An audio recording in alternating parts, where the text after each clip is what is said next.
Good morning, I'm Robert Tan. Let's unlock the tricks of the trade, get to know the brilliant minds who changed their industries and created innovations that continue to influence lives. Be inspired here on Trade Talks, my Milyonaryo.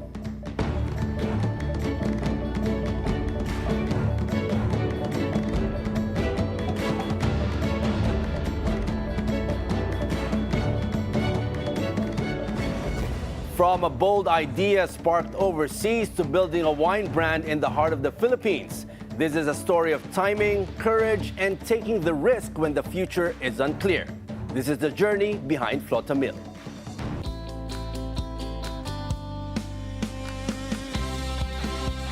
Today, we're joined by Raul Miguel Runes, the president and co-founder of Flota Mil. Good morning, Raul. Welcome to the show. Good Thanks morning. for joining us. No, thank you for having me this morning. It's nice to have these wines here, but we'll talk about that later on. But, I want to discuss your journey. Before Flota Mil had a name, what did winning look like before back then, during the time when you were thinking about this? I guess before starting my own company, it was always corporate, you climb up the corporate ladder, you become successful. And then now, with Flota Mil, of course, it's changed. Mm-hmm. So I want to grow this as my own. Mm-hmm. So yeah, it's not about climbing up anymore. It's more of growing this whole thing. Mm-hmm. What I was curious when we were talking before the show. You're not a stranger to entrepreneurship.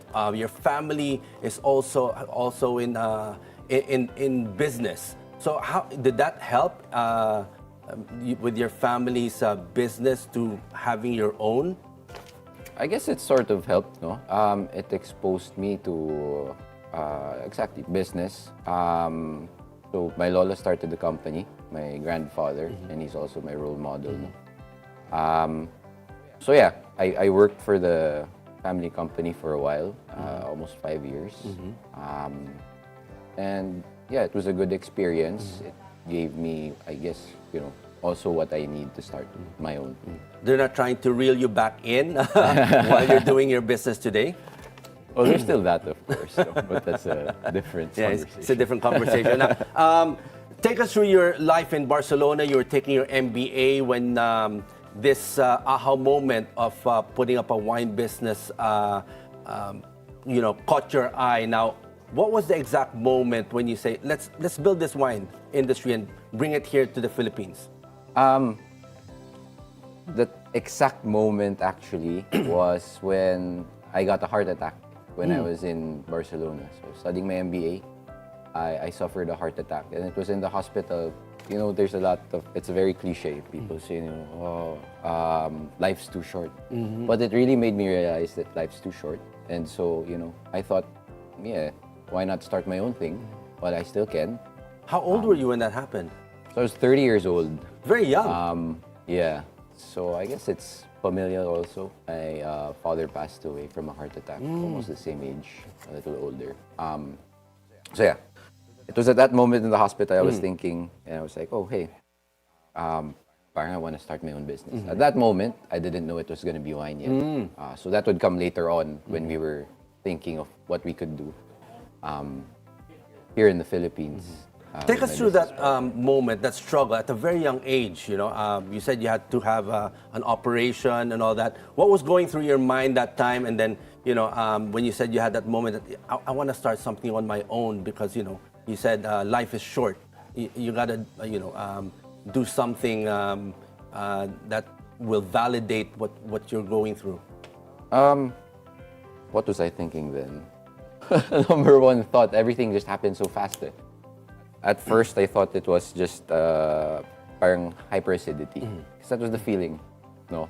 Then when I was in the hospital, they asked about my family history. Then I said, oh, yeah, my dad passed away of heart attack. And then they were like, okay, let's double check everything just to make sure. And true enough, the next thing I know, after the ECG and 2D echo, cardiologist came in and then they're like, okay, we're not sure, but we're gonna check. So we did an angiogram and then they saw a blockage. So had to go through an operation of angioplasty. But at that moment, I guess I was thinking, why me? And then it took a few days for it to really sink in. And that's when I thought, maybe I should start, or I'd like to try to start something on my own. That was a very pivotal moment in your life. But how long from that time were you able to say, "Hey, wine, this should be the kind of business that I want to be in"? Right. So that actually Was it maybe because they say wine is good for the heart? at that moment, wine was well, Not in I your, guess not in your. it was one of the choices, no. But that came afterwards. Of course, we had to do some market research. Is it worth investing? Is it worth going into this industry? And then, when we saw that there was growth, and empirically you can see restaurants are opening Yes. up, and then you see a lot of more restaurants now who carry wine and actually push it to their customers. And there's a growing middle class who's able to afford more now. So we looked at all these things and we said, yeah, sure, let's go for it. And that's the moment when we were like, okay. You have a partner in this business. So what kind of spark got you both together? You said you were both students in Barcelona taking the MBA. Yeah. Right during that time. So after the all this, what happened to you and all that? What was the discussion with your partner about putting up this business? Yeah. So actually, all throughout the MBA, almost all throughout, we were talking about starting something after the MBA. That we didn't want to we just have something of our own, really. And then the talks really intensified more after my heart attack. And then, after the MBA, flew back here, and then we were still talking, and then we said, okay, let's do our research and everything. So we both did research. And then, we decided, okay, let's do it. Now, Raul, when reality hit, what scared you the most about this? And was it, if you're starting a business, was it either losing money, losing face, or failing on your own dream while you're thinking about this journey of yours? I think what scared me and what scares me still up to now is just failing in my own dream. That's the biggest thing, because this is something that I really wanted. Of course, I don't want it to fail. It's like my baby. So that's what scares me the most. So during this journey, when you started, what was this? Every business either starts with a struggle, or some of them, if they're lucky, the trajectory is fast. Now, was there a time like a really gut-wrenching setback, or was it an easy flow into this business for you? Oh no, it wasn't easy. At the start, of course, you're very optimistic, and then of course you get the support of family. Excited pa, no? Yeah. So there's that honeymoon phase also. You're very excited. Family and friends support you. So of course, naturally, they're the first customers, the first clients. So I mean, I'm lucky enough. Thank you everyone who supported at the start. Because the plan originally was we start off direct to consumer. Okay. So that's what we had in mind. We launch on Instagram, we get the word out, people are gonna come.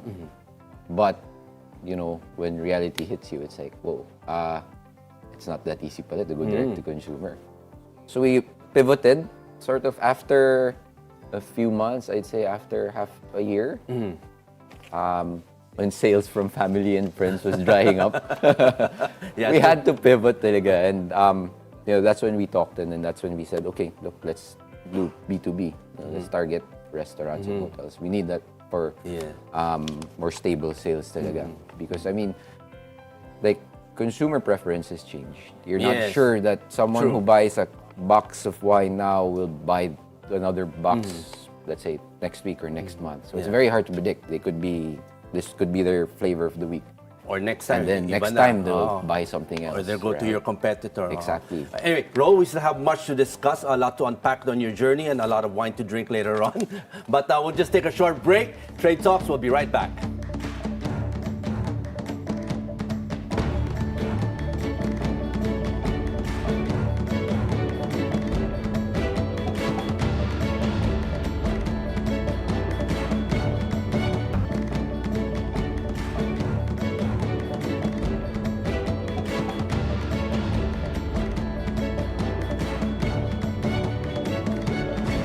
Welcome back to Trade Talks. We continue our conversation with Raul Miguel Runes, President and Co-Founder of Flota Mil. Now, Raul, I want to get into that beginning, when it comes to wine. You were in Barcelona. Was it hard to convince the wineries to go with you to become exclusive distributors and take it back here in Asia? What was the conversation like, and how were you able to, go through all these places and find the right kind of wines for you? So, most of our suppliers now we met through like trade shows, no? Through wine tasting events and everything. We like the wine, we see that it fit for the market. And then actually, it's not very hard to convince wineries because, well, there's a lot who don't have a presence in Asia and they want a presence in Asia. So the Asian market is huge. Even if it's the Philippines or so they're very keen on coming, and wherever they can sell their products, of course they like that. So it wasn't very difficult. I think what's more difficult is just finding that right wine that'll be fit for the market here, because like Filipino preferences are very it's different. But getting the wines, getting the approval of, let's say, the wineries, but taking it back here now, that's a different space now, because as we all know, Filipinos are not really predominantly wine drinkers. We're whiskey, beer. Now, what kind of atmosphere do we have here? What kind of market is there with wines? And was that a struggle to create more awareness? Because it is a very competitive and tight space. It's a tight space, yes. It's also very competitive now. But I think, the market is growing. It may be slow at times, but then it's growing. There's growing interest from the public in wine, to try wine. Again, because there's more places who offer wine. So it's becoming more accessible for people. It's becoming more convenient as well to buy a bottle, and people can afford it more now. So, I mean, it's just hard to convince people to switch from, let's say, beer and whiskey. And, because there's still a lot of Filipinos who really, whenever they drink alcohol, it's more like, okay, I'll drink to get drunk, or I want that buzz. True. It's not something that they'd like to take to accompany their meals, or just afternoon tapas, and then you have wine. But I think, there's a market. It's just really convincing people. It's getting them to try it. Then telling them, you don't have to spend an arm and a leg for a good bottle of wine. And I think that's also what we want to. So having done the research, having done the market studies, having the background of taking your MBA, they teach you a lot to do the market strategy and all that. But what was the turning point that, what was that first win that made you go, tama pala, laban natin tong business na to, even if it's a tight space, and even if it's kind of hard to create more awareness into wine drinking and make either people switch or, try from beer, whiskey to wine? That small win, it was a small one. But for us, it was like, whoa, okay, kaya natin to. It's really getting that first account. The first restaurant account, and then when we got it, I was thinking, okay, tuloy-tuloy na sana to. And kaya natin to. How did that make you feel when that happened? Well, it made us feel happy. It validated our assumptions that, we should go into that. And then, it made us very happy, of course, that they were willing to take our brands. Yes. So take us through what we have here, Raul. We have two types of wines. Are these your best sellers right now? Yeah, more or less. So take us through, what is this, for those who don't really have that, I'm not a wine connoisseur and all that, tell us a little bit about the wine, the taste, and what kind of market are you trying to tap here in the Philippines who will drink these types of wines? Right. So this first one, if you want to try it, Let's this pour? is yeah, sure. Let me know if I'm pouring right. There's no right way. We are allowed to drink, right? A little. Just a bit. So what's the this one that story? you're What's the pouring story behind this? is Blanco Nieva. Blanco Nieva. Okay. That's the winery's name. So it's located in Rueda, which is in Segovia. So Where in Segovia. Segovia? Yeah, in Spain. So it's Spanish. So it's high altitude. So you'll see some high acidity in this Sauvignon Blanc. The winery is about 50 hectares, 45 of which is devoted to planting another grape called Verdejo, which is a Spanish grape that's native to Spain. And then 5 hectares of which is devoted to Sauvignon Blanc. So from this, you'll get a lot of minerality.